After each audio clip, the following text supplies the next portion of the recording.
बोलो जयकारा बोल मेरे श्री गुरु महाराज की जय। श्री सद्गुरुदेव भगवान की जय। गुरुमुखो, हमारे श्री गुरु महाराज श्री तीसरी पातशाही जी के वचन है कि कुदरत की रचना में हर एक वस्तु की अपनी अलग अलग तासीर होती है। जिस वस्तु का प्रयोग करो तबीयत पर उसका असर होना आवश्यक है। इसी भांति मनुष्य के अंदर की तासीर भी अलग अलग है। जिस मनुष्य की संगत करोगे, जिसके साथ प्यार करोगे, जिसके पास हर समय उठना बैठना और बोल चाल जारी रखोगे, उसके अंदर की तासीर आपके अंदर में आवश्यक प्रवेश करेगी। उससे आप बच नहीं सकते, अर्थात उसका प्रभाव आपके मन पर जरूर पड़ेगा और चिरकाल तक ऐसा आचरण करने से आपका मन उसी रंग में रंगा जाएगा। इसी प्रकार संतों की भी अपनी तासीर है। जब आप संतों के संगत में और सत्संग में बैठकर उनके वचन सुनने की आदत बनाओगे तो उनका असर भी आप पर अवश्य होगा। मन संतों की संगत की सहायता से एक दिन भक्ति के रंग में रंगा जाएगा, फिर उसे भजन में भी रस आने लगेगा। जो प्रेमी यह प्रश्न करते हैं कि वे भजन पर तो बैठते हैं किंतु मन नहीं लगता और न ही भजन में रस मिलता है, इसका कारण केवल यही है कि उनका मन मायावी पदार्थों में लगा रहता है। मार्ग दो हैं, एक प्रवृत्ति मार्ग है, दूसरा निवृत्ति मार्ग है। प्रवृत्ति मार्ग मन के रुख को मायावी पदार्थों की ओर ले जाता है और निवृत्ति मार्ग पर चलने से मनुष्य का मन रुख अंतर्मुख होता है। अंतर शांति है और बाहर अशांति है। अंतर रूहानी खुशी है और बाहर बेचैनी है, क्योंकि मायावी पदार्थों की तासीर अशांति पैदा करने वाली है तथा भजन भक्ति की तासीर रूहानी खुशी और शांति देने वाली है। अगर किसी का मन अशांत रहता है तो इसका कारण साफ है कि वह या तो भजन करता ही नहीं, अगर करता है तो उसका मन भजन के समय भी संसार की दौड़ धूप में लगा रहता है। वरन कोई कारण नहीं कि मनुष्य भजन करे और उसे शांति न मिले।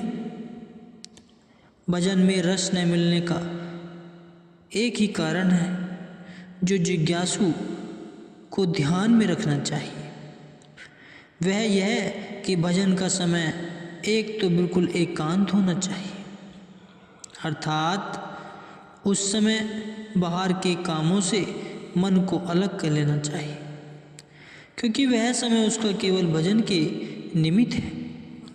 और दूसरे उस समय से कुछ पहले ही मन से बाहर के संकल्पों को निकालकर उसे अंतर्मुख कर लेने की आदत डालनी चाहिए, ताकि भजन के समय बाहर का कोई संकल्प न सताए। जो जीव हर समय मोह माया की तथा संबंधियों की उधेड़ बुन और उतार चढ़ाव में लगे रहने के आदी हैं, उनको भजन में भी वही बातें याद आती रहती हैं। फिर वचन हुए थे कि हर काम की पूर्ति के लिए 3 बातों की आवश्यकता जरूरी और बहुत जरूरी है। पहली लगन, दूसरी समय और तीसरी परिश्रम।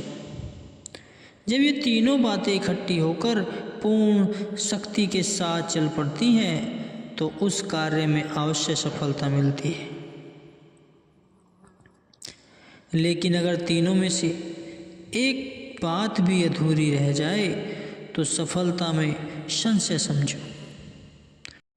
उदाहरणतया के तौर पर लगन है और समय नहीं है। अगर समय है लेकिन परिश्रम नहीं है तो ऐसी अवस्था में चाहे वह कार्य सांसारिक हो या पारमार्थिक, सफलता नहीं होगी। फिर वचन हुए थे कि मनुष्य की सुरती में बड़ी भारी शक्ति मौजूद है। यह जिस तरह भी पूर्ण रूप से एकाग्र होकर लग जाती है तो वह कार्य अवश्य सिद्ध हो जाता है। जिसने भजन का रस लेना है उसको चाहिए कि इन बातों को ध्यान में रखे। वह यह कि समय एकांत हो, सांसारिक संकल्प से मन साफ हो, सुरति एकाग्र हो तथा साथ ही यह विचार भी मन में बना रहे कि यह संसार कुछ नहीं है, इसका मोह प्यार दुखदाई है। हमारी अपनी संपत्ति तो केवल एक भगवान का भजन है। मन में ऐसे विचार करने से भजन में वृद्धि होगी और रस भी आएगा, क्योंकि जब तक मन में वैराग्य नहीं होगा भजन में वृद्धि कैसे लगेगी। गुरुमुख हो। श्रीमद् भागवत गीता में अर्जुन प्रश्न करते हैं, भगवान मन बड़ा चंचल है, मस्ती हाथी की न्याय बलवान है, पवन को रोक लेने तो मैं सहल समझता हूँ, परंतु इस मन को रोकना अति कठिन है, यह भजन में कैसे लगे। तब भगवान उत्तर देते हैं, हे अर्जुन, इसमें संदेह नहीं कि मन बड़ा चंचल है, इसको एकाग्र करके भजन में लगाना सुगम नहीं है, परंतु फिर भी निराश होने की कोई बात नहीं है। यह मन वैराग्य और अभ्यास की सहायता से बस में आ जाता है। और वचन है कि मलिन कर्मों से मन पर मैल चढ़ जाती है और शुभ कर्म करने से मन शुद्ध हो जाता है। जब मलिन कर्म करते करते मन मलिन हो जाता है तो उसमें अनेक विचार पैदा हो जाते हैं। जैसे बीमार मैदे से खट्टे डकार आने लगती हैं, ऐसे ही मलिन मन से मलिन संकल्प उठकर जीव का लोक परलोक मलिन बना देता है। भला ऐसी हालत में वैराग्य कहाँ है? अगर वैराग्य नहीं है तो अभ्यास का क्या बनेगा। हमारे श्री गुरु महाराज जी तीसरी पातशाही जी का एक और वचन है कि ख्यालों को जिस प्रकार की गिजा खुराक मिलती है वैसे ही उनमें शक्ति पैदा हो जाती है। यही कारण है कि संतों ने जिज्ञासु के साथ यह उपदेश किया है कि वह अपने ख्यालों को अच्छी शिक्षा दे, यानी सत्पुरुषों के सत्संग में रहकर सत्य कर्म करने की आदत सीखे, ताकि उसका मन शुद्ध होकर शुद्ध संकल्प उठाए तथा वैराग्य को पैदा करे। यह तरीका जो संतों ने बतलाया है बहुत सरल है।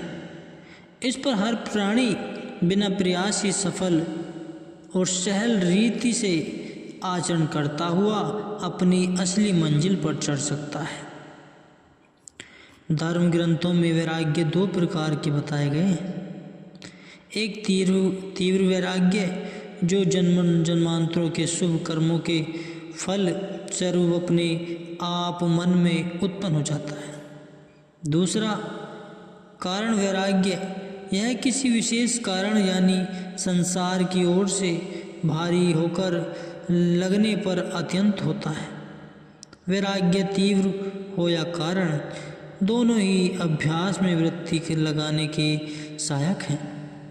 इनमें कुछ भिन्न भेद नहीं है, परंतु फिर भी कारण वैराग्य से प्राणी को जो शिक्षा मिलती है वह विशेष ध्यान देने योग्य है गुरु को।